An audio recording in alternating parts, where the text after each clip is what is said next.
fired up. It's made a great decision.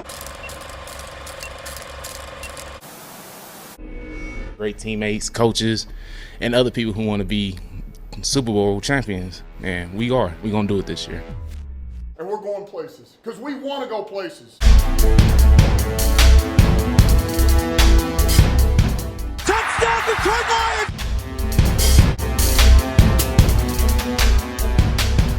Before long, we're going to be the last one standing. What is up, everybody? Welcome back to another video. In today's video, we are back with another All-22 look, and today we're taking a look at this Lions and Jaguars game where the Lions won 40-14. Now, this one is probably the least organized that these videos have been, so we're definitely going to bounce around between offense and defense. That's the plan. It could just be offense, but I plan on doing a little bit of both in this video. Before we get into that, I want to hit you guys with some stats, with some numbers, and these numbers definitely stuck out to me, and I think it's something that we should at least throw some attention to because we talk a lot about the offense. I'm sure you guys all know the numbers offensively in this game individually. What was Jared Goff's stat line? By the way, did they still do like the FedEx Air Player of the Week? And if so, why did Goff not get it this week? I mean, he's gotten it before and his stat line didn't look like this.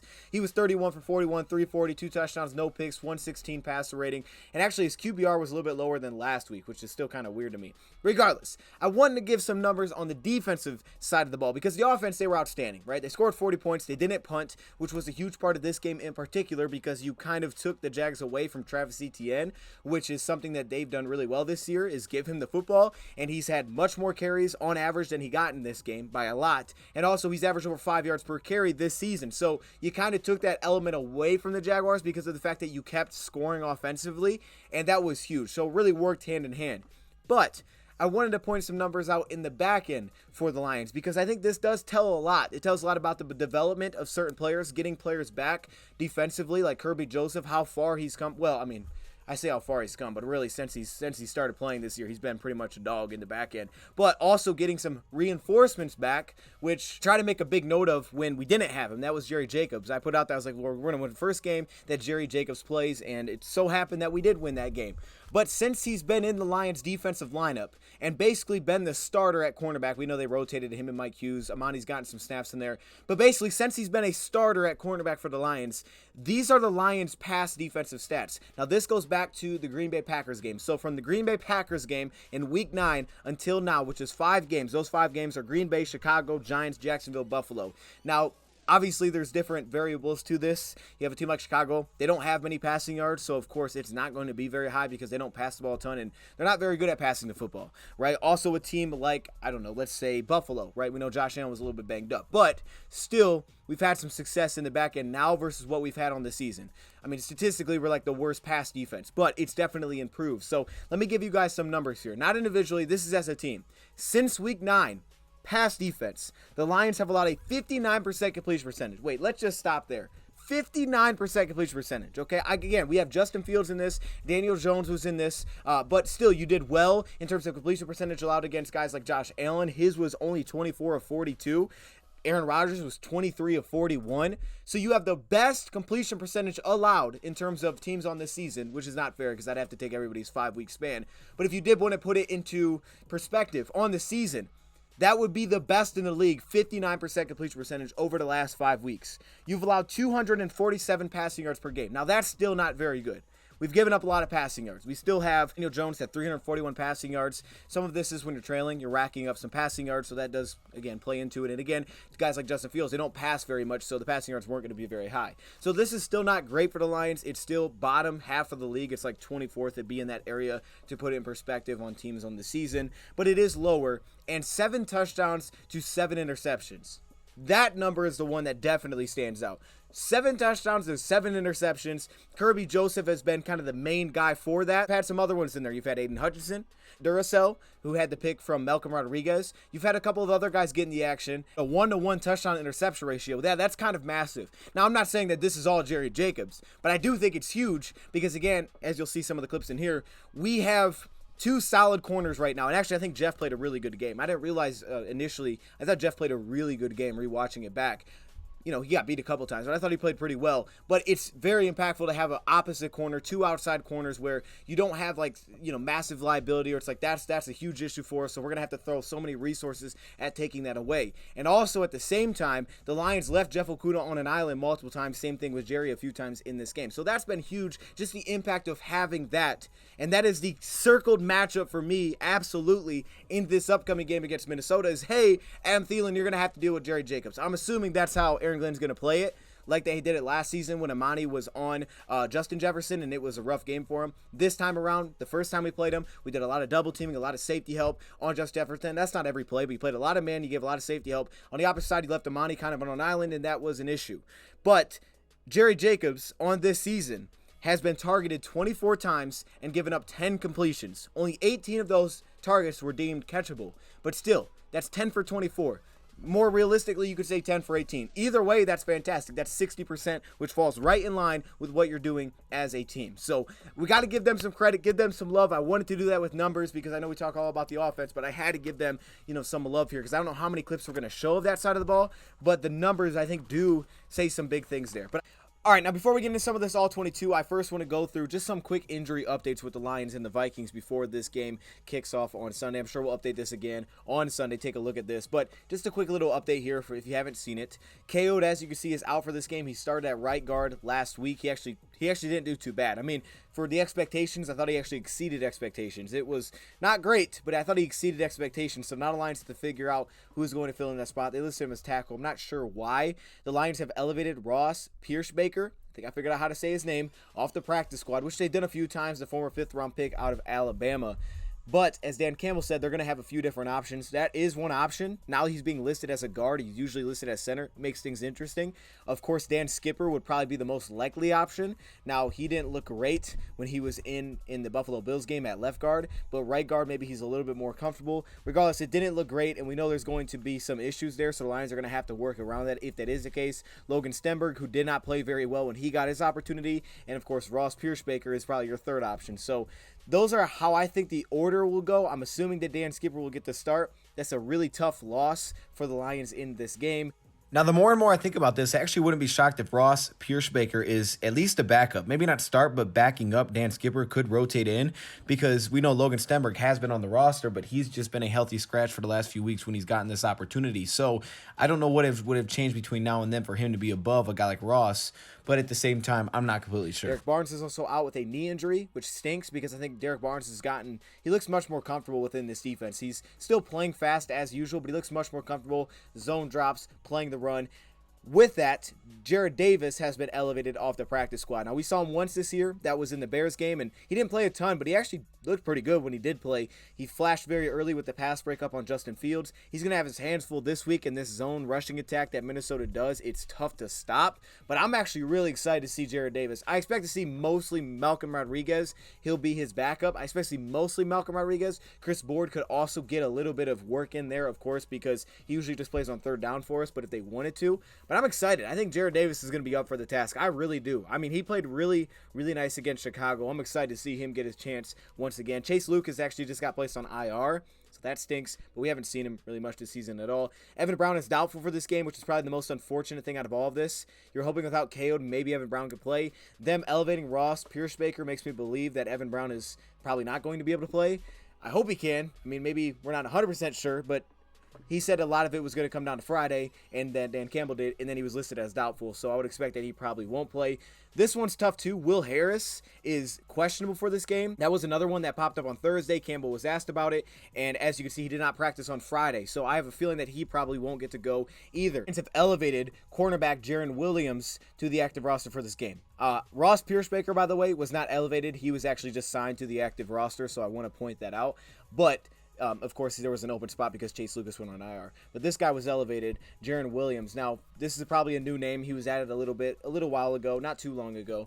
But this is a 5'10" cornerback that spent time with the Giants. He was an undrafted free agent. And this is a player that was very physical back with the Giants. From all the things I've seen of him, I saw a lot of soft coverage, a lot of cover 4 for him, sticking on top receivers, cover 3. Didn't see a lot of man, but I have to believe he's been here for a little bit, that Aaron Glenn and the staff feel comfortable that he can play in those situations. It goes right into the trend of kind of the smaller cornerbacks, but physical cornerbacks. And if we don't have Will Harris, is there a chance that he kicks in a slot? Maybe. I doubt it. I would expect that Mike Hughes would get the start if Will Harris can't go, which I'm very upset about. I'm very upset about, by the way. Will Harris, I thought he had a great game, and you're going to see in the film, and I thought he was going to be a great matchup for certain things that Minnesota would try to do against us. So I would assume Mike Hughes probably gets to start as the nickel cornerback in this game like he did last time we played the Vikings if Will Harris can't go, but that one's super unfortunate. Jeff Okudah, Dan Campbell's pretty optimistic about him and Khalif Raymond with the illness that they're going to be able to play. You also see Nate Sudfeld on here. That's an interesting one. You know, just pointed out as the backup quarterback. Deckard, Elliott, Ragnow, Swift, and Jamal all are set to play for this game. And then also, quick little look at the Viking side. Not a lot of things worth of note here, right? You got Daniel Hunter, who's set to play, who is maybe their best defense player. Harrison Smith, who I always look out for. He's questionable, but he's been participating the last 2 days, so I expect that he'd probably play. But he's always a problem on this defense. Garrett Bradbury, Christian Darrisaw, he's going to play, which is big for them. And then, of course, you see Eric Kendricks is set to play as well. So I wouldn't say there's a lot to really make note of there. But on the Lions side, the biggest ones for me, of course, is going to be Will Harris and also Evan Brown. Those are the two. But yeah, that's where we're at right now. So now let's get into the All-22 film. I do want to start off with the offense. So we'll probably start with the offense, and if we do throw in some defense in the video, we'll hit that secondly. That way I'm not bouncing back and forth and it's real confusing. All right, so let's dive into some of this All-22. We're going to start on the offensive side of the ball, and then we're going to go to the defensive side of the ball second. I'll probably show less plays than I usually do on the offense just because of time reasons, and I don't want to make this take super long. But we'll start on the offense side of the ball, and I want to start off with something that we see a lot, which is the Lions attacking zone coverage, finding holes in zone. You can see the motion in here, which the Lions have used that a ton as well with St. Brown. You get the too high look. Now, I will point a couple things out. First off, is that the Jaguars, they kept a lot of guys in the box. On this play, they have 7 guys in the box, and the Lions have 3 receivers with 2 backs on this play, Kabinda and Jamal. Now, with Kabinda, he's not always really much of a threat in a pass game, but the Lions do go creative things. Usually when he runs out, he just runs guys off. Sometimes he'll come in jet motions and pick up a block, which there's an example in this game where he blocked up Trayvon Walker just enough, and Goff had time in the pocket. So there's creative things you can do with him there, usually just occupy some space. On this play, with the motion in, they get the too high look. They got a lot of cover 3 looks from the Jaguars in this game. A lot of safety in the box looks, 8 guys in the box. They got a lot of those defensively. So I think that's a big part of the reason Lions said we're going to have to pass the football, because not only that, but at the same time, they're also a pretty good run defense. So the Lions leaned on the pass in this game and finding holes in the coverage. And here's an example. They didn't do a ton of this, but on this play they do. And this is a second drive. I believe it's 7-3 at this point in the game. So second drive, you can see they're going to stack up receivers. Lions do this a ton. They did this a ton in this game. Usually on this backside, they can run some kind of route combination. If they know where they want to go the football this side, on the backside here, they may run like a whip route with Khalif Raymond, where you can go like, okay, here's my first read. It's not there. I can come back to the whip route. If it's man especially, I can come back to that. Perfect example is the Chicago Bears game, where we actually hit a big chunk to Khalif Raymond because he was the backside running the whip route, and it was man coverage, and Goff was able to come back to that and hit him, and he took off. Also, the timing is perfect. Plus, the Lions can do things where you'll see like they can sit down, they can run off and then sit down in zone coverage in this hole if there is a hole there, and also you can break off from that if the ball's not your way and break off into the whip route. So if Goff looks left, then when he comes back, by the time he comes back, now the route's into the whip, and now all of a sudden it times up perfectly with the pass, and Goff is not standing there waiting. So that's what's huge about this offense, is all the timing. In this case, you get a too high look. You can see how this is already going to be an issue because St. Brown's going to release outside. He's going to trail DJ Chark, which they like to do as well.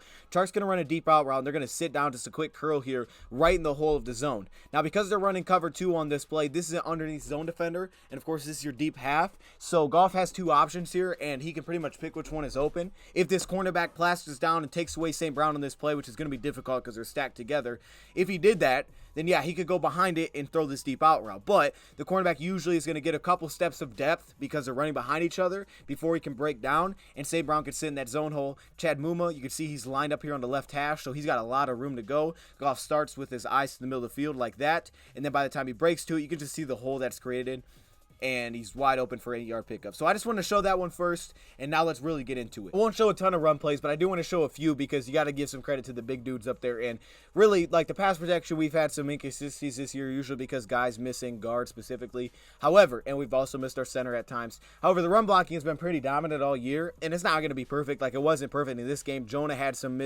losses there. You had KO had some misses in there. Decker lost the block. Like it happens, and this is a pretty good defensive front.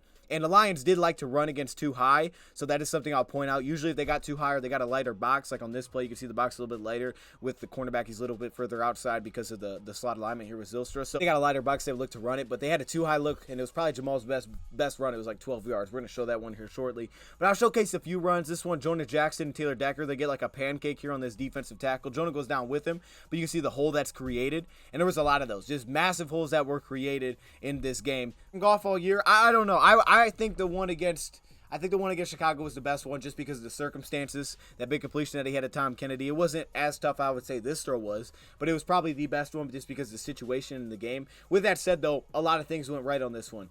Perfect pass protection. Pass protection was beautiful. They're going to roll down, as you're going to see here, in the cover one. They're going to use this linebacker underneath in zone coverage, the rat defender. And also notice, outside the numbers, DJ Chark here is getting inside leverage, so he's kind of using that sideline to his help. That's his help on this play. So he's already playing inside leverage, and DJ Chark's going to release inside and then break outside and back up field. Not much of an out, but really just creating space for Goff to put this ball. Also, with the safety rotating over to the deep middle, he can't really help him, so he is using that sideline. So he's pretty much one-on-one, and Chark's route is going to try to create separation inside. So that could be a read pre-snap. On top of that, Goff is going to start by holding the safety middle and just coming back to it and putting this on time, on target. And it was actually a really good ball when you watch it on the All-22. Also, I will point out, we haven't really touched on this, I think, since the season started, but we know Goff has changed up a little bit in his stance on how he takes a shotgun. Not really super important. I mean, everybody does a little bit differently. This year he started with his right foot back, so it makes his drops look a little bit strange.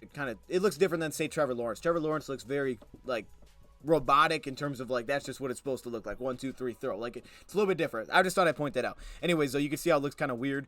But regardless, look at the route here from Chark. Releases inside, then that quick break outside, showing his eyes back there, cornerback, and then he gets on top of him, and now he's got a one-on-one with space towards the sideline. You see how much space is created here with basically no safety help with Goff's eyes, and then perfect pass protection, and really the perfect pass. I mean, that ball probably couldn't be thrown much better at all. Like, that ball was on the money, so that one was perfect. Sweet play, 41 yards. We've been waiting for a big chunk like that.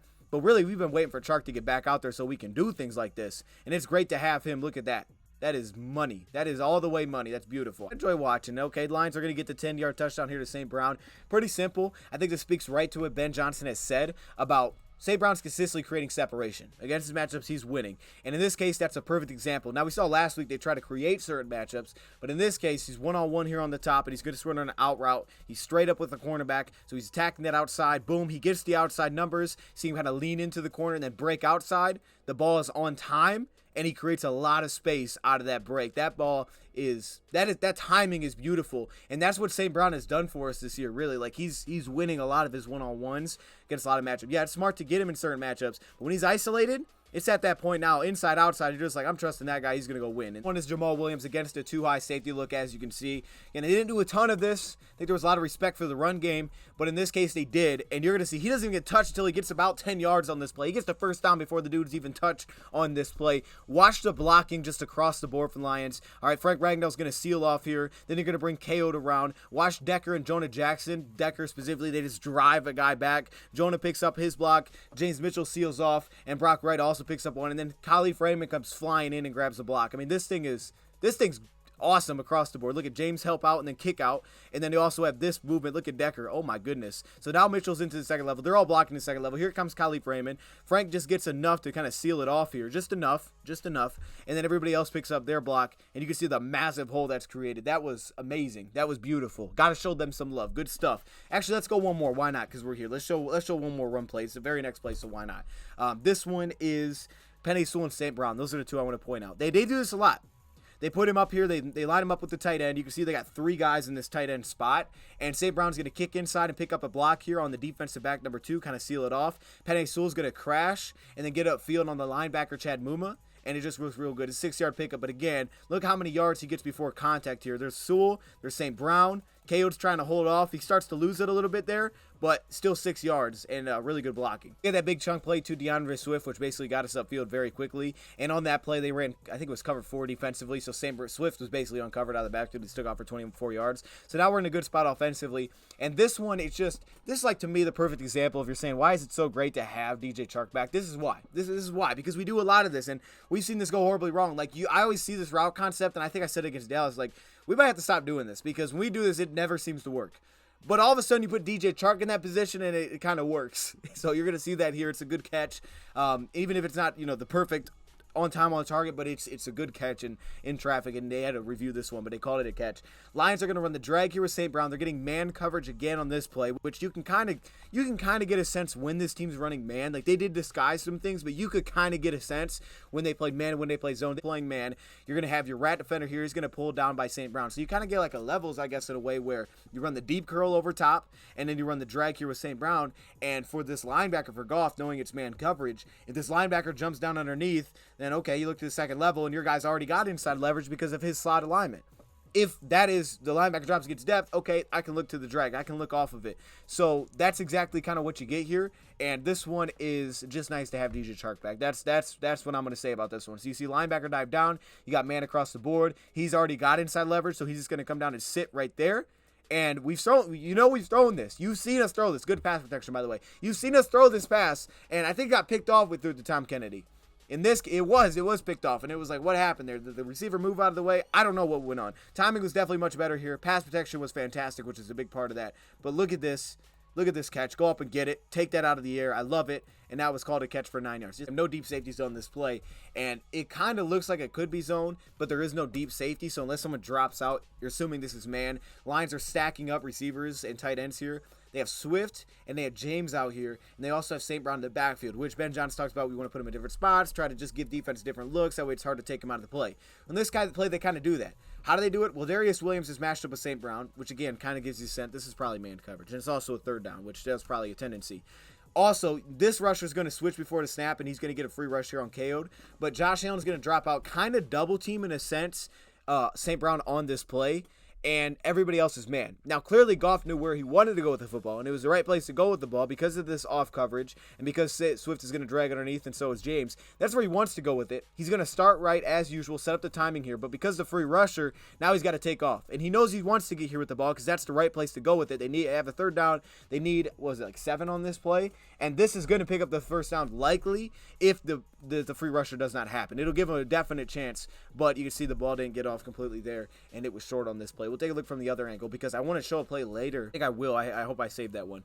Where Jonah Jackson and Frank Ragnow, they're going to pick up the rusher. They're going to pick him up cleanly, and you're going to see kind of the difference here. But this time on KO'd side, they sweep late, and you can see how it just kind of runs free there. And that's an issue. That is an issue. It has been an issue for the last few weeks. We've had a few of those. But the good thing was the opposite side handled it, so it makes me like optimistic. Oh, okay, we can still handle this. We can handle this. We just, KO hasn't played a lot of football. 19-yard completion. This is not a new concept. The Lions do this all the time. Now notice, Lions going heavy personnel. They go jumbo. They have 6 offensive linemen. They got 2 tight ends.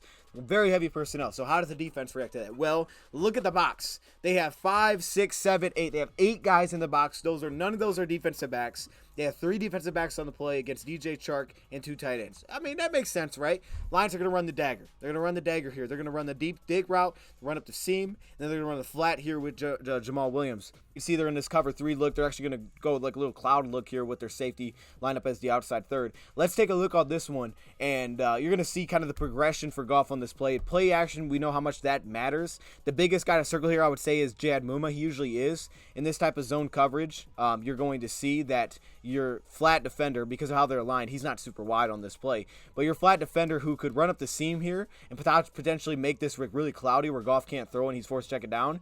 Goff looks to Jamal, which is a wrinkle they added to it. I don't know when they added it. Maybe they had it all year, but I remember seeing this and I was like, oh, that's kind of cool. Where Jamal's down here and Goff can look that way, kind of fake it, pull down Chad Muma out of the play. Here's your inside zone defenders. Now, it forces Goff to throw it a little bit behind Chark on this play, so the timing wasn't perfect. I thought initially he was throwing away from this backside corner, but I think that's what it was, is that he had to throw a little bit behind him. Now, Chark probably could have sat down. Chark ran through this. And I guess Chark maybe doesn't know that it's zone or man. I mean, it could be difficult. Chark could sit down a little bit on this one. We've seen St. Brown do that and kind of sit down instead of worrying about the linebackers. He runs through it, and he makes up for it, though, with a ridiculous catch. We'll see it from the other angle. But look at this. There's the drop. Okay, middle field. Then he comes back right here. Here comes Chad Muma. He's down. Now you create this space, fires it in there, and the catch, it was outstanding. I know you can't maybe tell from that angle. It's outstanding. Let me show you the other angle, how beautiful this catch is. Seriously, this thing is money. Look at this one. If I pause it at the right time, it's like, oh snap, that's tough. See a little fake? Come on. I mean, what? Y'all see what I'm talking about? That's the kind of catch this was. That is Come on, man. Because these, I'll fly through these. But one of them I've seen before, and this other one I think is just kind of cool. So, again, when you're playing a lot of the cover 3 or whatever, they have a lot of outside. They're playing a lot of off coverage from the corners. Here again, a tight alignment. So, they're actually going to bring out the RPO, which they did earlier, and it was incomplete to St. Brown from the slot. This time they bring it out again, and you're going to see to the short side of the field, which is usually where Goff likes to go on RPOs. It makes sense. You don't want to throw the ball super far away on an RPO. It means the offensive linemen are blocking upfield for the run, so he could hand it off. He could also throw it. So this ball's got to get out quickly. And they do this, they do this with the curl a little bit later to the opposite side. I think it's Chark. But this time they go Josh Reynolds. They're going to hit him with a 4-yard out. I just think it's a cool little wrinkle against this team. It definitely gives you the sense, okay.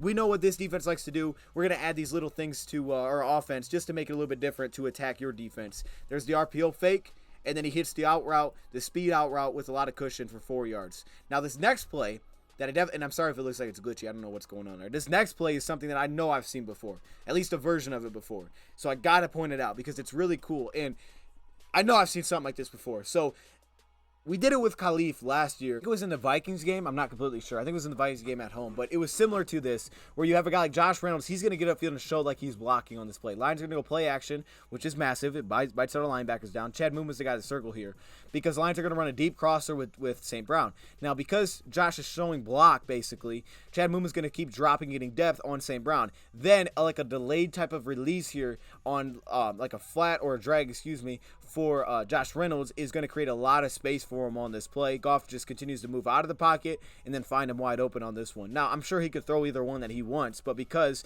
you get multiple guys covering one on this play, you're going to see in this cover 3 buzz right look. Look at this one.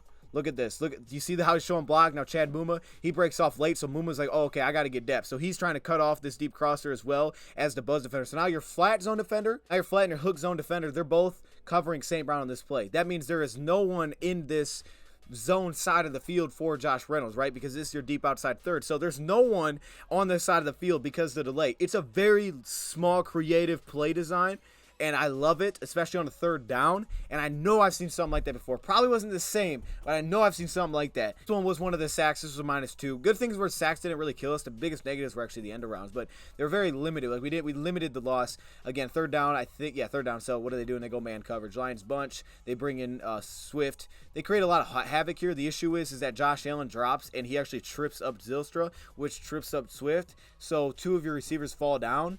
And basically, Goff has nowhere to go with the football. Trayvon gets through. Goff avoids the sack, but there's nowhere for him to actually go with the football in this play. He could try late, maybe to throw this into St. Brown. Probably not worth the risk, so why do that? We're in field goal range. Just go down.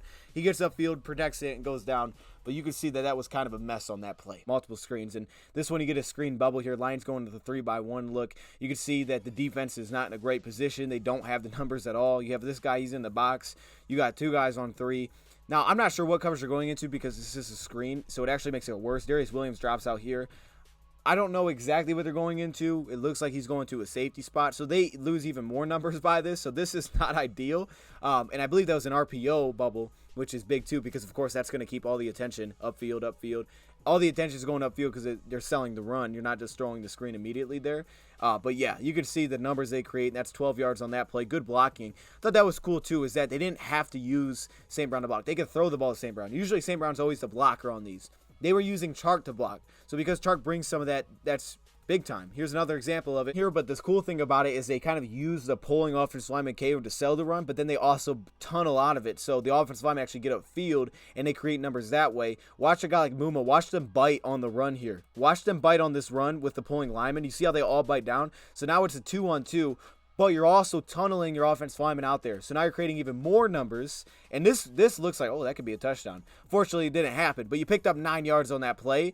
And that's just, little things. Real creative to attack what they're doing. He took a couple of sacks, and, you wouldn't want to. I'm sure they're going to want to clean some of these things up, some of the sacks that they end up taking. This time they go cover 3, but they're actually going to blitz this hook zone defender. The safety is going to go down into the flat. So Goff's looking there with the ball again. The drag is kind of the second look for him, but the rusher off the edge gets to him. He's a free rusher with Penei Sewell. He's kind of overloaded on that side, and you're going to see the free rusher that gets through, which is Trayvon. Well, no, it's Josh Allen on this play. The free rusher gets through because Muma blitzed inside. He takes the first guy, which makes sense, but the ball doesn't get out, and there's really nowhere for him to go with the ball at that point, and that takes a -1 yard sack But that's something I'm sure they're going to want to clean up a little bit. Then they went with the 9-yard run, but that didn't pick up the first, and they decided to take the field goal. Show this catch, because this catch is just tough, man. This catch is tough, and if I don't show it, I'm going to feel like, man, I missed out. I have to show this pass.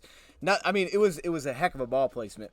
Here's an example. Here's what I just talked about, actually. Jason Kabinda, using him in different ways. So he jet motions, but he's actually going to block. He's going to pick up the free rusher. Well, not free rusher, but Trayvon Walker. The Lions are going to slide their protection to the right. There's the run fake. And the Lions, this one's nothing crazy to it. They're in man coverage defensively, so they single out St. Brown. And you talk about consistently getting separation. He's playing him straight up on this play. This is on Clay Brooks. And by the way, I'm sure the Lions were okay with saying, hey, if we get Clay Brooks one-on-one, we're fine with attacking that, because Clay Brooks has not played much. He is a 7th-round pick back in 2020 that's only played, I think, up to this point, 28 snaps now on the year, and he played his most snaps in this game. So they're missing some dudes. So that's not ideal for them. And St. Brown creates that separation. You see right there, creates separation without even using his hands. And then he puts it on him on this post route. Now, he takes the big hit, but I want to show the other angle of this one. And this is why you love St. Brown, because like 2 plays later, he's back out there. Sorry for the green flashing. I apologize if you got to skip past this. But I do want to show what it looks like from this angle, because it looks pretty sweet. Look at this. That ball is like, dude, that is exactly where it has to be for that to happen. And then he takes the big hit. But again, the good thing is that he got back up, and he's just tough, man. He's tough. A little cool play design here, man. We got a cover 3 look from the defense. This is a 12-yard pickup for St. Brown. Now, we know cover 3 is a balanced coverage, so 3-by-1 can give it some issues. Now, they're actually going to blitz out of it. The linebacker underneath here in the zone is going to bring the pressure, and that means they have one less zone defender on this play. It doesn't really affect it, I don't think, but they have one underneath zone defender, one less. Safety's going to roll down here on the one receiver side. Okay, that makes sense. But what the Lions are going to do is they're just going to create a hole here for St. Brown. Surface, it may look like more than it really is, but it's not super. There's not a ton to it. Really, it's just the fact that, again, you're putting Chad Muma in a tough spot. Because of how the cover 3 works, you're going to see him bail out. He's your outside third. Here's your flat defender. Here's your inside zone defender. So all they do is, because, again, you see how they kind of release, like they switch release. So there's release inside from Khalif Raymond, and Chad Muma's going to have to follow that up the seam. This is your flat defender, so is St. Brown. And I do want to point this out. I think St. Brown has a little bit of an option route here. Now, maybe not on this play exactly, but I think they create some of these with option routes where he can break inside, outside. So you go back to that first drive play where it's almost picked off. By how the Lions are setting this up, and one time Goff throws it, it looks like they're creating kind of an option route here. Where St. Brown, depending on how the defender's playing him, right? If he's sitting inside, he can break outside. If he's sitting outside, he can break inside. Because there's another play later in the game where we pick up first down on the cover 3 where he breaks outside. I think it's somewhat of an option route here for Goff to throw. That's why the ball doesn't come out immediately. Plus, it wouldn't make sense in the zone. But they're creating an option route while also taking a guy out of the play. And I think the option is based on what this underneath zone defender is playing, the flat zone defender. Because, again, the first drive, you saw Goff kind of fake it. I think that's because he has the option of which break outside or inside. In this case, St. Brown breaks inside, which is perfect because Booma's up the field. And you can see there where the defensive back is. He's on the outside leverage, so he breaks inside right to the hole of the defense. This play may not be the option, but I think that's what they did for a lot of these. And you can see just creative, real creative, man. Got it. He picks up the first down, puts his head down, gets the first. So Goff starts to move out of the pocket. And of course, if that happens a couple times, I think as a quarterback, you're starting to feel like, all right, I got to get out of the pocket. I can't just stand in here because clearly there's free rushers coming through. And that's, I think, later why you saw that and we didn't need to. But in this case, he starts to move out, which makes sense because the rusher gets through. They're going with a cover 1 again on this play with an underneath zone defender. And they're actually going to drop out, which is interesting, Josh Allen. Josh Allen's actually going to get matched up on DeAndre Swift on this play, which is not ideal. Once you realize this man coverage, which I think you do pre-snap again, look how they're matched up on the bunch. It's probably man coverage. They could drop out, but it's probably man. So once you realize that, now for Goff, he's looking matchups. And in this case, first thing he's going to see right in front of him is a Luakon, who's probably usually going to be lined up on Swift. It could be someone else. They can always switch it. But he's probably the first guy to be matched up on Swift. Once he blitzes, now you're like, oh, okay, who has Swift at this point? I'm not sure he knows, but you don't know who has Swift. Well, they're going to drop out Josh Allen. So with the pressure, it causes Goff to start to move, which works out perfectly because Josh Allen, who kind of trips up St. Brown there, is actually matched up with Swift. And you know that's not ideal to have a defensive end or an outside linebacker matched up with Swift. Just speed-wise, you can't really keep up with him there. And Goff moves, picks him up. Third down pickup again, more third down man coverage. So I'm sure it's a tendency. Oh, press man on third down. Okay, that's what they're going to do. And that time he gets out of the pocket and finds DeAndre Swift on this play. And there you go. I mean, I don't know, first down. Completely uncovered guy. Like, this was not rare. Now, as a quarterback, I think that how would you know this dude's going to be uncovered? You wouldn't know that they're going to break down in coverage. You won't know that, oh, man, those guys are not going to cover this correctly. But there was twice that they left Josh Reynolds one time completely uncovered. And in this case, Jace Kabida completely uncovered. And I don't think Josh even knew it. He ran a flat, and he was just, like, no one around him. But you're going to see the motion over. You see the short motion. He's going to take off. Look at the confusion here between these two. Aluakon and the safety. No one takes Jace Kabinda. They both take Brock Wright. Yeah, Kabinda's completely uncovered. Again, as a quarterback, you're not going to know that. You can't anticipate this guy won't be covered on the play. That's where I'm going. But pre-snap, this is probably clearly made. At the same time, you're getting man, and it's a single-eye safety with a dude that's 15, 20 yards off. So Goff's thinking, okay, one-on-one, Jamel's in the game. Of course, he's going to get his one shot. It's going to be a go route on the outside. And I don't think the ball was really that bad. It's a straight drop, holds the safety, and he puts it out there. I really think this was probably where you want it. The biggest thing is Jamel kind of got forced out of bounds on this play. So it's in a good spot because you can kind of go down and go get it. But at the same time, and it protects your receiver a little bit, but at the same time, he gets forced out of bounds here. The release wasn't very clean. There's the jam. He gets a step a little bit. Maybe he's about even with him, but it's pretty good coverage, and he doesn't really get on top of that route. But I like the fact they threw a shot to him to kind of get him into the game. I expect we're going to see some of those. Jamel's going to be a dog, man. Favorite throws in this game? Oh, man, I think this is probably my favorite one. It's got to be my favorite one, man. We see a lot of cover 3, a lot of rolling safeties down. This one's a little bit different. So this one, they go cover 6 on the play. Here's your cover 2 side again to the single side with DJ Chark, and what the Lions are going to do is they're going to have a beater for it. So again, this is a concept the Lions do a lot, which I think for Goff it's really nice because everything's in front of you. You can kind of play based on linebacker movement. It gives you a second read based on the coverage, right? You can attack it. All it is you get the drag, and then they kind of get that drive look, and on this backside, they can do whatever combinations they want to do. So you'll see a wheel route. This case, they do a corner flat. Now, because they're in cover 6, and this means your cover 2 side with a deep safety, which usually it is, it means that there's going to be a hole. Just like the one we saw earlier, if the quarterback continues to get depth, the flat's wide open. If he jumps down on the flat, then, of course, DJ Chark's wide open. In this case, Chark gets by him, and Goff forces him to jump down on the play. So as you're going to see, they kind of run this backside concept. Goff likes this pre-snap, so he attacks this with one corner and one deep safety and a linebacker in the box. He's like, okay, that's the side I'm going to. It turns out it's cover 6. Okay, perfect. And now watch Goff. You see the little fake right there? Pulls this cornerback down. Safety gets a lot of depth in cover 6 usually, and he just does anyway. And then it's just the deep out route where he's wide open on the play. And that one, good catch, good snag, and a big first down for 20 yards. Probably my favorite one because that one just looks so in rhythm. There was like so much, it's a real nice flow to that one. It was so crisp. I mean, that's the way I would put it, right? It was a real crisp pass. Like this, yeah, that one just looked good. I'm going to show you one real quick. I won't spend a ton of time because I don't know what the heck happened on this play. I'm not going to try to guess. I know Josh is okay, I think, because he's not on the injury report, so hopefully that's the case. But this is one of the weirdest things, so I just want to show it because I'm like, what the heck went down? It looks like man. It looks like zone. It does look like man. The point is watch St. Brown and Josh. St. Brown doesn't ever go off the line, and I think that throws off Josh because he's waiting to kind of get behind St. Brown. St. Brown doesn't go. Look on the snap. He just stands here. I don't know if he didn't hear it or what the heck happened. Like he looked at the wrong time. I don't know. He doesn't move. This does not seem like it was by design to have St. Brown not move. Goff starts to move that way as the pressure comes through. He's like, oh, okay. So Josh is like waiting for him. Now he gets behind him. And then I don't know what happens to Josh here. I don't know what this is. Is he setting a pick? Is he hurt? I don't know what's going on in that play. I mean, Josh kind of just like sits down, so maybe he's like, oh, I'm in the way. Let me duck. That way I'm not in a passing lane here. Let me just stop my route because I'm not where I'm supposed to be. Down pickup. So they've been playing a lot of man. I guess they mixed it up a little bit by saying, let's go cover 3 on 3rd down and 7. They bring the cover 3 blitz. So we'll take a look here. There's the blitz from your underneath zone defender. So now you have 3 guys underneath. And actually, your deep thirds is kind of your basic cover 3. You're going to see St. Brown this time is going to break outside. And then, of course, he's just going to be singled up. They get the free rusher off the edge. They're going to run a stunt. I believe they run a stunt, yeah. There's the stunt around, and you can see that it creates kind of an issue. And then you can see St. Brown break outside on this play. I don't know if this one was an option route. Actually, let me see it. I never really looked at this one as an option route, but it may have been. It definitely could have been. I'm sorry for the green flashing. I don't know what that is. I don't know. I don't know if you guys see. I see green flashing.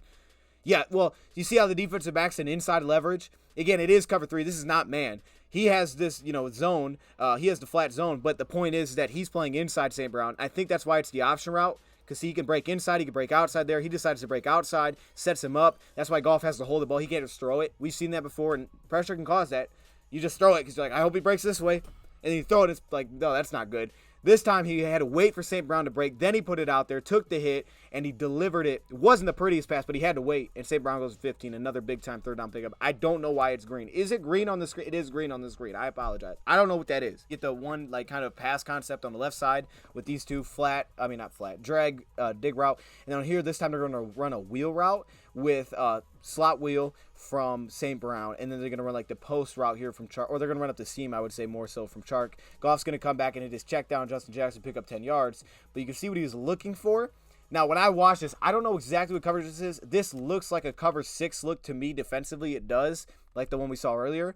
It kind of does. I'm not completely sure, though. If that's the case, and this is your cover 2 kind of side, then in that case, you're looking at this outside corner, I think, as Goff, thinking, hey, he's going to stick underneath here. He's going to let this get over top of him. As soon as he does that, which we know in cover 2, right, you get on top of a corner and you have 2 vertical routes, 2 guys running vertical. Now, all of a sudden, you're in a position where the corner safety has to pick one. And he's on the inside in this play. So Goff's kind of waiting for that, I believe, for him to just kind of let him go. He continues to get depth. There's no one underneath. Smart by him. So Goff doesn't take that shot. You can see he wants to. He decides against it. Now, he could have tried to fire this thing up the seam. That definitely could have happened. But he decided against it, quickly got back to his check down, and I don't have an issue with that. And there was one earlier where it's like, oh, he could have tried to fire it, but it's like, is he really looking for that? Maybe not, and it's fine with me. You start to feel some pressure. We'll take the 10 yards all day long. I mean, I'm cool with that. And I think the biggest thing when Dan Campbell said, like, not turning it over, that's what he's looking for. So for this doesn't frustrate me. I'm like, oh, okay, that makes sense then. He doesn't like it. You can start to sense the pressure. And I think there's also that clock. There is some pressure. So, if he would have held it longer, it'd been an issue. We found the check down real quick. And also on this underneath, by the way, I think this is the one. Yeah, this is the one. So this concept that he's running with the kind of the drive on this left side, it's not there because Darius Williams is kind of in the way. You see how he kind of shifts inside here? He's in the way of this. And Goff may see this now where you're not going to throw this drag. He's going to have to sit down. And then at the same time, this dig route's not open with the depth. So none of the thing is really open other than maybe the seam and the flat and the check down. So he goes to check down, makes sense, and he picks up 10. I mean, I got to show it, right? This is a cover 1 blitz by the defense on this play. You can see the off coverage. You can see the inside leverage with the deep middle safety. Here's the blitz on this one. This one just looks cool. I mean, I don't need to say too much about this one. This one looks really good. Really good. Now, yes, maybe he could have kept him running with a better throw, but I mean, again, I'm not asking for much more than this. This is about as good as I'm looking for him to throw it, especially with pressure coming on a blitz. Jamal to the left. Jamal stays in the pass protect, which is big, right? Now, there's some pressure that gets through, but look when he's throwing this. You can see the separation that's created, and this ball, that thing just looked cool. That looked cool. I think, who is that? We threw that against the Giants, and the guy that was actually covering the drag underneath like almost picked it off. It was like, what the heck happened there? You're not anticipating that as a quarterback. So this is like the same exact look. And we're like, what happened? Well, this time you're not anticipating that. That one was on the money. The guy didn't see it. So, yeah. And by the way, did they change it up? They have Josh Reynolds running the drag now. So that could also be a factor. You remember last time, I think they had Zylster running the drag, which made it a little bit slower. I'll show 2 more. I'm sorry. I'll show 2 more. This one is, I got to give Jonah his love, man. It wasn't the best game for O-line, but I got to show love when there's love, man. It was a great game for O-line. Let me take that back. It wasn't perfect, I should say. But just Jonah's best block of the day. And I just want to showcase. I just want to showcase. I mean, hey, Frank had some dog. They all had dog blocks. Lions are going to split zone here. Look at Jonah on this play. Drive, pick the man up, and push him down. And then you see him giving the first. He already knew. He's like, well, I already know. Swift does the rest. And then the last one I'll show is a touchdown because the creativity is never ending. It's just a bottomless pit of creativity that Ben Johnson has. I'm sorry for the flashing. Don't look at it. Look at me. Okay, here we go. Now look at it. I don't know why I don't flashes on those replays. Lions go out quickly in this bunch here. You get man coverage. I think there's a couple things. Again, you pull the offensive lineman. You sell the counter. Guys' eyes and goal line man can be on the quarterback, right? And you can see here, Josh Reynolds shows block. So there's a lot to this where Josh is showing block. Now the guy that's matched up is like, oh, he's blocking. So they're like, okay, we switching it off. And then you have St. Brown running to the flat. DJ Chark is basically setting a pick on this play. Everybody on the inside is faking for the run. And Goff rolls out and he's uncovered. Like, this is such a creative way to get him uncovered. I want to show you from this angle, even with the flashing lights, okay? Look, it's a party. I don't know. Look at this. You see him set the pick here, show block, pull. Everybody's confused. St. Brown's uncovered, and Goff walks into the touchdown. Beautiful. Oh, that is creative as heck. And by the way, shout out Michael Banks. He's standing right there. I'm not sure how many plays I'm going to show defensively just because of time reasons. This is already probably super long. But I want to show a couple. Just give some love to certain guys. This time, Ali McNeil and Isaiah Buggs kind of just shut this thing down. There was, I'm going to show some good. There was some bad as well. Like, obviously, the first chunk play that they had with Deshaun forced a fumble. That was just a great play design, and they got us in a bad spot. They picked up a big-time chunk. But this one was really nice. So, Lee McNeil, I try to give him his flowers, man, because I just love the way this dude's playing. You can see Bugs drives this guard back, just drives him back, and then Lee McNeil, this is disrespectful. Like, to me, this is disrespectful. The move that Ali McNeil did to this guard feels disrespectful. The way he threw the dude and then made the play. Like, look at this. This is tough. This is not supposed to, oh my goodness. All right, and then he, it's disrespectful. Let's get some man coverage here. This one's just covered up well across the board, right? Kirby Joseph, they switch it off. They're going to man coverage. We know we love to play man. So you see the safety kind of roll down to man, which is what they did when we hit the shark shot. I don't know how you say his last name. I don't know. Man coverage, goal line man, they decide to roll out. But look at everybody across the board doing their job. Malcolm takes the mini route. Elliott gets out here to the tight end. There's no confusion. Jeff Okudah here on the outside. Jerry Jacobs, he's matched up. He's outmatched here, of course, by Evan Ingram size-wise. Kirby's going to cut that thing off, and everybody is covered up. Anthony Pittman squeezes this and forces him to throw it away. That is just good coverage across the board, and I just love seeing the flexibility of Elliott and Kirby, specifically Elliott, though, to play man coverage against tight ends. And it's just, that's going to be huge this week. We know it's going to be huge this week. Here you're going to get an open Jeff Okudah on, not an open Jeff Okudah, open Zay Jones on Jeff Okudah. They're going to bring Duracell up the middle here in an inside blitz. And then they're going to drop out Hutch and I think Austin Bryant. Okay, so they're going to man up as you're going to see here. Not Austin Bryant. Yeah, Austin Bryant. And that creates a space. But it's really the drag. It was kind of a cool route design. I like to see everybody else in coverage, though, because, again, look at Deshaun Elliott on the tight end. That's tough. He's being physical. He's pressing. He's jamming. Jerry Jacobs here singled up with Marvin Jones. He's physical with safety help away the outside corner. And then, of course, is the drag route. That one should have been caught. He just dropped it on the play. It was as simple as that. It's kind of a cool little route that he kind of, like, posted up and then dragged across and put it in a tough spot for Jeff to run with it because he had to kind of give him the way here. But yeah, that should have been caught. And Duracell, I liked how Duracell ran through the running back and got pressure. Perfect from the defense. Again, we play a lot of man, so you're really asking your guys to make the plays. This time, Derek Barnes takes a bad angle. They bring the slot corner blitz here with Will. Kirby's going to come down. They're going to play cover one. Derek Barnes has the running back. He just takes a bad angle. I mean, this should have been a negative play. He gets him with that little hesitation. Now he gets him outside, and he runs and turns the corner and picks up 13. So that one, just... Hey, Derek made a great play in this game. That wasn't the best one. In cover one here, they're going to go with the quick rollout to the right. I like Kirby on this play and Jeff Okudah on Marvin. Again, getting physical here. Hey, Duracell, a little sneaky grab there. He kind of slowed my man down. But Will Harris, watch Will Harris on this play. Watch how physical Will's playing. Will the tight end stopper. This isn't a tight end, but just saying, like, that's what he did in college. Look at him playing a physical role. Look at this jam. Look at that jam off the line. Look at that jam off the... my man Zay Jones like, oh my goodness, what is happening here? He just popped him right off the line. I don't know if he was ready for that at all. Took my man out of the play. And it was Jerry on this side who kind of the delayed out route. He did not bite. You can see. And there he is. He does not bite. Gets on it. Trevor doesn't want to throw it. Kind of flows off it and maybe baiting him a little bit.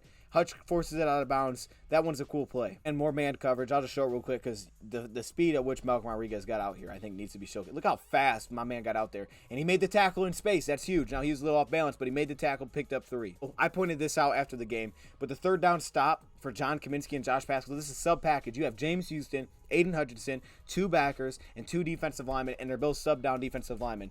But because of their build, Kaminsky and Pascal, they both could serve as 3 techs. They could play 3 techs. It wouldn't be probably the best spot, but they could. And you see that here as they handle this run. Josh Pascal gets physical, kind of forces the cutback. John Kaminsky sees the pulling offensive lineman across the right tackle. He gets in there, and he makes the play. And also Duracell gets in the action a little bit too here. You see him blow up the guard, position himself. Hutch has the edge, and they force it a 1-yard gain in sub-pack. You're thinking you can run against that. I guess not. Give some Will Harris love, man, because I thought Will actually kind of balled out in this game, if I'm being real. Like, he had to match up with the tight end, and I thought he balled out. Here's a great example. The tight end's lined up as a slot.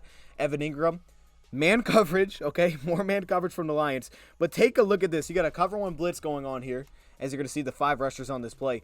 Look at, first off, the man coverage across the board is beautiful. You got Marvin Jones on Jerry Jacobs, basically no separation. Jeff Okudah on the bottom. He's got safety help over top. So now you kind of isolate Evan Ingram against Will Harris. Maybe you're thinking that's the battle we got. Now, again, with cover 1, I thought what was interesting is the Lions, like, used their safeties, but they weren't super basic. Like, they did some combination coverage. They did somewhere the safety would be, like, maybe the single high, but he wouldn't just play middle field. Like, he would probably play the left side or cut the field in half and say, okay, we're going to ask you to isolate. Like, Like, they would ask Jeff sometimes to play one-on-one and say, on this other side, we're going to give safety help. It was cool. Like, they did some combo coverage there to try to take away certain guys in matchups they felt like they could handle. Here, Will's obviously playing outside leverage, but look at how he centers up with him on the snap, gets in him. There's some contact. Look at this. Look at, he's in his hip. That is beautiful. Dude, this is a safety, right? This is a former safety, but he's played on tight end. Hey, the tight end stopper. This is how he gets his nickname, making plays like this. Give me that. Give me that. That is beautiful, Will. That's a great matchup for him, of course, but this is money. I see you, Will. Hey, he's in his comfort zone. It's different when you're playing a slot receiver. When you're playing a tight end lineup in the slot as a slot corner, Will is not your average slot. Will is not 5'9", 170 pounds. Will is a whole built safety that can play in that position now because he's done it, but he's against the tight end. That equals the playing field, and he's like, oh, this is where I'm comfy. It's kind of cool. 3rd down and 7 again, man coverage here. But I like Jeff. Jeff does a really good job. Eyes up on this play, and he gets around the pick that they're trying to set. We've seen this not happen. We've seen him run into somebody. It probably wouldn't matter because John Kaminsky had the pass knockdown anyways. He's going to be on the inside and kick outside here. He had the pass knockdown anyway. Good coverage everywhere else. Look at Elliott working on the tight end. Look at Jerry Jacobs. No separation at all with safety help. And then it's the drag. They're trying to create that pig play here with Jeff Okudah. Let's take a look. Here's the drag across on Will Harris. He always kind of tried to sit down and get his way. Jeff works around it. He would have been in the spot to make this tackle. I believe that 100%. And that's just really nice to see that he's kind of the awareness of that, which at times we've seen him just run into our guy. Okay, this is probably not the best matchup. I think Kirby does have some massive upside in man coverage. We talked about that coming out. This is not the best, though. Christian Kirk off coverage against Kirby Joseph. He just kind of sets him up. Lions go man, and they're trusting that. You see Jerry. You see Jeff on the drag. Jerry's just being real physical. Jerry's getting back to himself. I can just tell by watching. Like, he's back to Jerry Jacobs, man. He's physical. Aaron Glenn said he's my type of guy.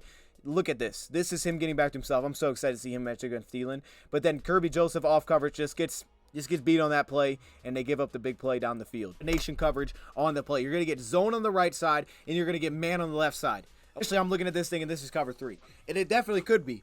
But they matched it up on the left side. Watch. They're going to roll down safety Elliott, and they're going to match up here Jeff Okudah. Why? Well, what it does is that in normal cover 3, your deep middle safeties usually play middle of the field. Now, of course, they're on the left hash, but they're giving help to the right side while now asking them to man up Christian Kirk, right? You're asking Will Harris to man up Christian Kirk. Maybe that's not the best matchup for us. Okay, and that's our slot corner. So understanding Will on the tight end in the slot, I got that. Will on the receiver in the slot, maybe we try to zone that up. So that's what they do. You got a lot more space out here, and you have your better receivers out here on Jerry. And you're also going to have your safety to help on this side of the field. Meanwhile, on the backside, you're saying, go play man-to-man. Go play man, Jeff. Hey, Jeff, you're the one. Go play man-to-man coverage. This is proving that you're number one, and that you can be number one if you can go help me out. You got, hey, not every receiver is going to be great, but, help me out. Help us out here. You got Zay Jones on Jeff. Handle your business. Watch him handle his business. Also, Elliott on Ingram. That's why versatility is massive. You see how he got in the hip and ran upfield with him? He said, you ain't throwing that. But look at Jeff on the top of the screen here. It's like a little combination that the Lions run, it looks like, on this play. And you can see Jeff, look at him get turned, get in the hip, and get in a position. Now, what's cool about this is we know Jeff likes to be physical.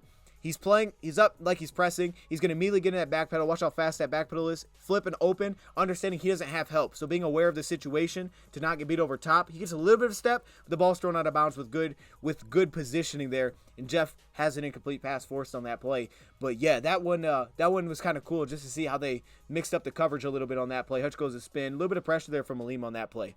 One looks like a little bit of a cover 6, but Deshaun Elliott actually takes off on this play following the eyes of Trevor Lawrence. So Jeff is kind of on an island, even though he still kind of opens up, and it looks like he's got his eyes on the quarterback a little bit here, and he is playing into his help, which is the zone side on the left. But it's James Houston who needs to get the show here. This sack is beautiful. This sack is sweet. We're glad that Trevor came back healthy, but just watch this. And I've seen this from a few guys. I've seen this before, but it usually is the smaller guys that you see this from, and it makes sense. It's playing to his skill set. Again, he needs to develop an inside move. He needs to develop some things. I don't expect him to ever be a power rusher. He's not going to be. There's little things that he'll have to add, but yes, he has a certain way that he wins right now, and he's creative. And this is very creative. My man did a hop. Look at that. You see the hesitation hop? He left the air. He went airborne. And then when he gets back down, as the left tackle, Cam Robinson starts to settle a little bit, put his hands out. Now, because of his size and his natural lowness to the ground and his beautiful ankle bend, which is right here. You see that ankle bend while being able to kind of curve the edge there. That beautiful ankle bend, seal it, and then make the play. Woo-hoo, that thing was pretty. I'll give him the love, man. That thing was pretty. Lions got into some cover 4 here. Again, Jeff Okudah on the fly. It looks like they got into some cover 4 here, and they're trying to make a change at the line. I don't know if this is the change they're trying to make. Look at where Deshaun is. He's trying to race over here and get to this spot. So Jeff basically singles up his guy on the outside, Marvin Jones, as it looks like maybe, they're trying to switch into maybe potentially a different coverage. Maybe it could be definitely someone else. Here's a 3 underneath. Here's a 4 over top. But Jeff singles it up on the outside. Obviously, Trevor Lawrence can see that there's no safety up over there, and he's racing over. But for Jeff Okudah, really nice job of saying, I'm going to handle my business over here one-on-one. He handles it with Marvin on the boundary. Look at this. Great positioning. You love it. You see him get the hand on him. Ooh, Jeff coming into his own. Watch him get his head turned around there on top of the route when Marvin Jones' eyes get back to the quarterback. Cuts it off, and he's in a good spot there, and it's incomplete. Now, we've seen that get him in trouble, but he tries to find the ball, and then he gets kind of pushed off. We saw that against the Niners. We saw that once this year, and it led to a big play. So that has happened. That's the biggest thing. But he's trying to kind of back himself off. It should be offensive PI if you push the cornerback out of the way and make the play.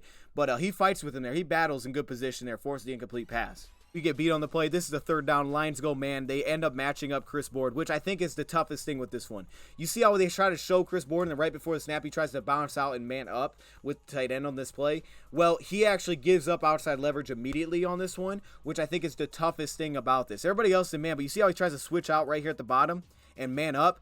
Well, Evan Ingram just releases outside and breaks outside on the out route, and that was just too easy on that play. So that one was the issue from there with me. The one where he, didn't take the best angle, gave up the play. But how about this one? How about this shutting down this run? I'm sorry, it's flashing. Let me try to go the other angle. Okay, here he is. Watch him shut down this. We saw Malcolm do the same thing last week, actually. So he does it this time. And look at that. It's calm, man. He's real calm. And look at him just fire out there on that pitch. He keyed this so fast. Look at the angle, gets the block to help him, -1 yards. Man, he was on that immediately. Jerry was actually going to end up with an interception. They bring a cover 4, but they're going to bring a cover 4 a little bit differently because they're going to bring Will Harris off the edge. It's something they started to do, and again, playing to his strengths. Okay, so hold up. He's matched up Christian Kirk. Well, let's try to do some zone. Let's blitz him out of that spot. Let's roll down our safety.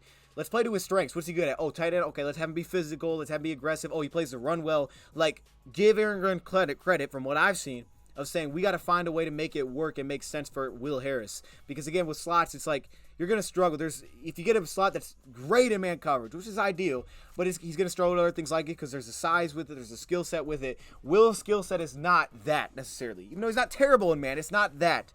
It is more the intelligence, dropping in his zone. There is a perfect play. I'm actually going to show it after this play where Will Harris, we give up the first down. It was one where he got the rub route, but he passes it off to the safety and drops into zone and gets in the way of a slant. I'm like, dude, that guy is so smart, bro. He's so fast with it. Here, though, they bring him off the edge. We've seen this. They kind of slant. Now, this was kind of weird. You're going to see that they didn't really slant on the play. Josh Pascal kind of released to the edge, so it opened up a hole. Usually they slant him in. Usually they slant the defensive end inside. Pascal didn't really do that. Maybe that wasn't ideal, but he didn't really do that. And Jacksonville kind of slides their protection here, leaving Josh Pascal on an island, probably understanding that he's probably not going to win around the edge, so that's probably why this is forced that way. Jerry Jacobs. Now, this ball may have been a little bit underthrown. I could see that being the case. This one a little bit underthrown on this play, but he still almost came up with an interception. You're going to see him try to get physical, then open up, squeeze him to the sideline. Look at this, working underneath it. Oh, he almost had the pick. I would have loved to see him get that pick. I would have loved to. But with that, I got to go back and show you guys this play. I'll take the L for that. I don't know where the play's at. I'm going to be honest with you. I thought I knew where it was. I know I've seen it many times, but I could not find it. But it's there. Trust me. If I find it, I don't know if I'll show you, but it's there, okay? Anyways, this is a touchdown that we did give up in this game, and this one was, well, you can see what they did. They came out really fast. They came out really fast out of the huddle and, up the tempo, which was the biggest issue here. Look at this. They break the huddle and they immediately snap it. Lions are trying to figure out who they want to man up with. You can see Elliott goes to the left, and they're saying, Kirby, go take the tight end on this play. Well, with that, there's no communication here with Jeff Okudah, and Kirby tries to communicate right here with him. Hey, let's switch, I'm assuming. That doesn't happen. So as Kirby tries to get through on the flat and then the curl, which is basically just a pick, he can't. Jeff sees it late, and he's like, oh, snap. And then, of course, they give it the touchdown. So that was just late communication, I think, caused by the tempo on that play. Yeah, I mean, the biggest thing, though, I would say is this was an awesome win. And there's some things that I'm very excited to see. I'm very excited about the coaching right now.